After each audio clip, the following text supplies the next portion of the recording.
নমস্কার, 7 hour news নেটওয়ার্কে আপনাদের সকলকে স্বাগত। এই মুহূর্তে 7 আওয়ারের পর্দায় রয়েছে আমি আদ্রিতা এবং আমার সঙ্গে রয়েছেন স্যার চন্দন সেনগুপ্ত। পানিহাটি পৌরসভার চেয়ারম্যান কি পদত্যাগ করেছেন নাকি পদত্যাগ করেননি, সৃষ্টি হয়েছে ধন্ধ। আর এ নিয়ে আজকে আমরা কথা বলবো স্যারের সঙ্গে। স্যার, গত 13ই মার্চ আমরা দেখতে পেয়েছিলাম যে ফিরহাদ হাকিমের বাড়িতে পানিহাটি পৌরসভার প্রাক্তন পৌরপ্রধান শ্রী মলয় রায় তিনি গিয়েছিলেন এবং পদত্যাগপত্র জমা দিয়েছিলেন।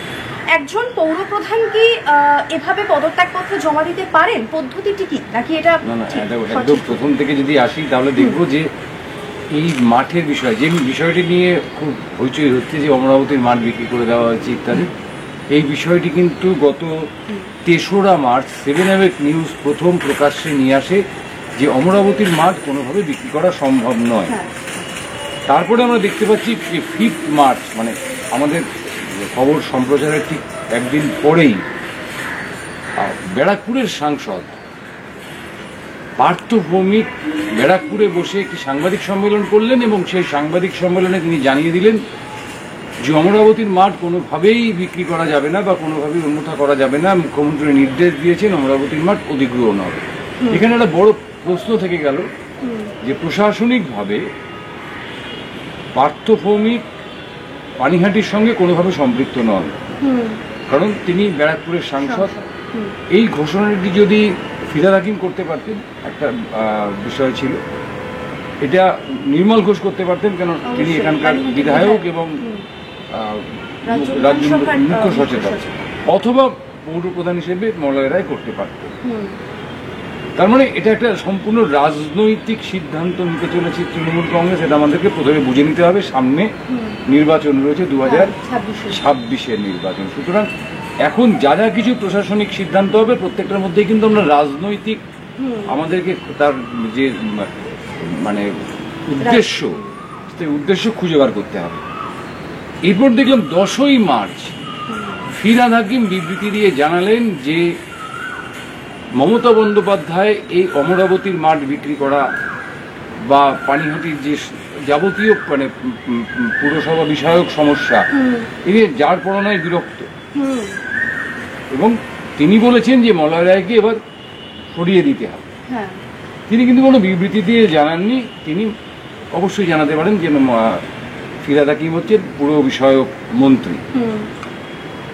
এরপরে টালবাহানা চলল। 11ই মার্চ আমরা দেখলাম সারাদিন ধরে টালবাহানার পরে রাত্রিবেলা মলয় রায় ফিরহাদ হাকিমের বাড়িতে গেলেন এবং একত্রে দাঁড়িয়ে একটা বিবৃতি দিলেন যে আমি পদত্যাগ পত্র দিয়ে গেলাম ফিরহাদ হাকিমের কাছে। এইখানে তুমি যে প্রশ্নটা করেছো এটা অত্যন্ত প্রাসঙ্গিক যে আমাদের বেঙ্গল মিউনিসিপ্যাল অ্যাক্ট কি বলছে। বেঙ্গল মিউনিসিপ্যাল অ্যাক্টের একদম সরাসরি বলছে অর্থাৎ পৌরসভাগুলো সম্পূর্ণ স্বায়ত্তশাসিত। এখানে আমরা মানে সাধারণ মানুষ, ওই পৌরাঞ্চলের বাসিন্দারা তারা নির্বাচিত করেন কাউন্সিলরদের, কাউন্সিলররা নির্বাচিত করেন তাদের নেতা অর্থাৎ পৌরপ্রধানকে। এবার পৌরপ্রধানকে যদি পদত্যাগ করতে হয় তাহলে পৌরপ্রধানকে কিন্তু পদত্যাগপত্র জমা দিতে হবে বোর্ড অফ কাউন্সিলরসে, অর্থাৎ বোর্ডে, সেই পৌরসভার বোর্ডে।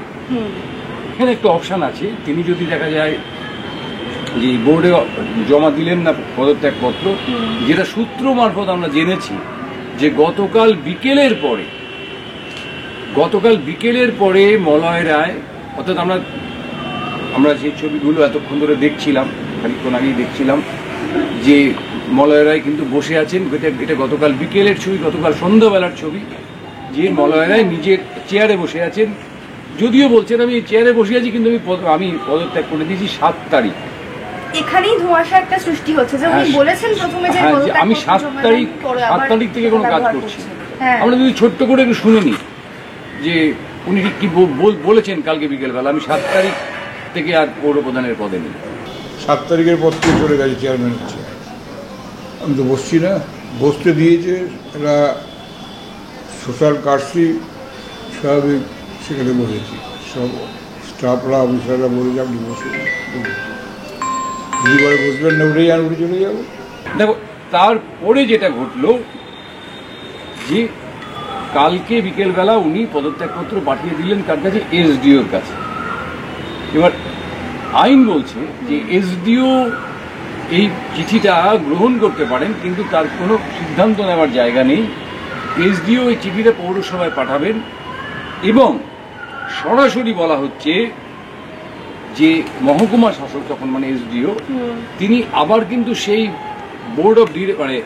বোর্ডের মিটিং ডাকবেন, অর্থাৎ পানিহাটি পৌরসভার যে 35 জন কাউন্সিলর রয়েছেন তাদের মিটিং ডাকবেন।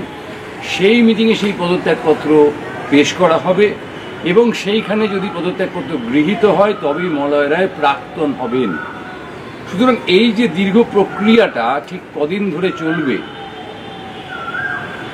বা আদৌ পৌরসভার অধিকাংশ, অর্থাৎ এই মুহূর্তে পানিহাটি পৌরসভার 35 জন কাউন্সিলর রয়েছেন, তার মধ্যে একজন সিপিএম এর কাউন্সিলর এবং একজন জাতীয় কংগ্রেসের কাউন্সিলর। তার মানে পৌরসভায় তৃণমূল কংগ্রেসের কাউন্সিলরের সংখ্যা হচ্ছে 33। এবার মলয় রায় যেহেতু পদত্যাগ করেছেন, মলয় রায়ের ভোটটা কাউন্ট হবে না। তার মানে 32 জন কাউন্সিলর রয়েছে, 32কে যদি 2 দিয়ে ভাগ করো তাহলে 16 হয়, অর্থাৎ 17 জন কাউন্সিলর যদি মলয় রায়কে মানে পৌরপ্রধান হিসেবে না চান তবেই পৌরপ্রধানের যে পদত্যাগপত্র সেটা গৃহীত হবে। কিন্তু এখানে একটা প্রশ্ন আসছে যে অর্ডার কে দিয়েছেন? অলিখিতভাবে মৌখিকভাবে যেভাবেই হোক, আমাদের কাছে যেটা এসছে এখনো কোনো লিখিত কোনো অভিযোগ নেই বা লিখিত কোনো রকম প্রমাণ নেই আমাদের কাছে যে মুখ্যমন্ত্রী মলয় রায়কে পদত্যাগ করতে বলেছেন। কিন্তু ফিরহাদ হাকিম একদম সরাসরি বলেছেন যে মুখ্যমন্ত্রীর নির্দেশে মলয় রায়কে সরে যেতে হবে। এখন এই যে 16 জনের বেশি কাউন্সিলর তারা মলয় রায়ের পক্ষে থাকবেন না এটা কোনো গ্যারেন্টি নেই, অথবা 16 জনের বেশি কাউন্সিলর মলয় রায়ের পক্ষে থাকবেন সেটারও কোনো গ্যারেন্টি নেই। সুতরাং পানিহাটি পৌরসভায় 125 বছর পূর্তিতে, যেখানে পানিহাটির বেশিরভাগ মানুষ চেয়েছিল যে পানিহাটির উন্নয়নের জন্য বিশেষ কোনো পরিকল্পনা রাজ্য সরকারের কাছে পেশ করবেন বোর্ড, সেখানে রাজ্য সরকার মানে পানিহাটির তো সমস্যার শেষ নেই, তুমি যে কোনো বিষয় নিয়ে আলোচনা করো সেখানেই পানিহাটির সমস্যা রয়েছে পৌর পরিষেবার ক্ষেত্রে দাঁড়িয়ে। 125 বছর দাঁড়িয়ে পানিহাটির মানুষ অনেক রকম আশা করেছিল, কিন্তু সমস্ত আশায় জলাঞ্জলি দিয়ে দিল শুধুমাত্র তৃণমূল কংগ্রেসের অন্তর্দ্বন্দ্ব। স্যার এখানে একটা প্রশ্ন যে আমরা তো দীর্ঘ তালবাহানার কথা দেখব, দীর্ঘ পদ্ধতির কথা আমরা শুনলাম যে তারপরে তিনি প্রাক্তন হবেন বা কিছু, কিন্তু এই পরিস্থিতির মধ্যে পানিহাটি পৌরসভার ভবিষ্যৎ কি হতে চলেছে? পানিহাটি পৌরসভার অন্তর্গত কয়েক লক্ষ মানুষ বাসিন্দা, তাদের কি ভবিষ্যৎ? অনেক নাম তো ভাসিয়ে দেওয়া হয়েছে, এখন আমাদের কাছে কোনো নামেরই কোনো লিখিত প্রমাণপত্র নেই যে অমুক বা তমুক পৌরপ্রধান, সুতরাং তাদের নাম আমরা উল্লেখ করতে চাইছি না।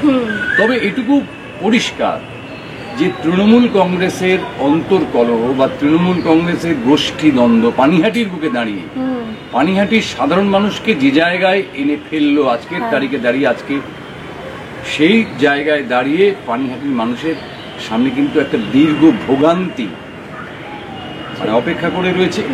এবং এই যে প্রক্রিয়া যে এসডিও একটা মিটিং ডাকবেন বোর্ড অফ কাউন্সিলরদের, সেইখানে গিয়ে সমস্ত কাউন্সিলররা একমত হবেন, মলয় রায় সরে যাবেন, নতুন পৌরপ্রধানের নাম প্রস্তাব হবে, সেই প্রস্তাবের পক্ষে 16 জনের বেশি সমর্থন করতে হবে তাকে, 16 জনের বেশি বা যদি 35 ধরো তাহলে 17 জন মানে 18 জনকে সমর্থন করতে হবে। সুতরাং কিন্তু একটা দীর্ঘ প্রক্রিয়া এবং এই দীর্ঘ প্রক্রিয়ার মধ্যে দিয়ে যেতে যেতে আমি জানি না পানিহাটির জঞ্জাল ওটা শুরু হয়েছিল, পানিহাটির রাস্তাঘাটের কাজ শুরু হয়েছিল, 125 বছরের একটা অনুষ্ঠান হবে সেটা আমাদেরকে জানানো হয়েছিল, সব কিছুই কার্যত এখন হয়েছিল, এই জায়গায় এসে দাঁড়িয়ে গেল। কবে শেষ হবে বা কবে আদৌ শেষ হবে কিনা সেটা কিন্তু একেবারে জানেন হচ্ছে যারা রাজনীতি করেন এবং যারা সরাসরিভাবে তৃণমূল কংগ্রেসের এই গোষ্ঠী কোন্দলের সঙ্গে যুক্ত। পানিহাটি পৌরসভার পৌর পরিষেবা তো একেবারে বিষবাও জলে, সে কথা বলাই বাহুল্য। তবে পানিহাটি পৌরসভার চেয়ারম্যান, পৌর প্রধান পদ নিয়ে আগামী দিনে ঠিক কি হয় সেদিকে অবশ্যই নজর থাকবে আমাদের। ততক্ষণ অবশ্যই সঙ্গে থাকবেন 7 আওয়ার নিউজ চ্যানেলের। যারা এখনো অবধি আমাদের চ্যানেলটিকে সাবস্ক্রাইব করেনি তাদের কাছে অনুরোধ রইল অবশ্যই আমাদের চ্যানেলটি সাবস্ক্রাইব করবেন, কারণ আপনাদের একটা সাবস্ক্রিপশন আমাদের কাছে অত্যন্ত মূল্যবান। সেই সঙ্গে আমাদের হোয়াটসঅ্যাপ চ্যানেলটি ফলো করে অবশ্যই পাশে থাকবেন। জয় হিন্দ।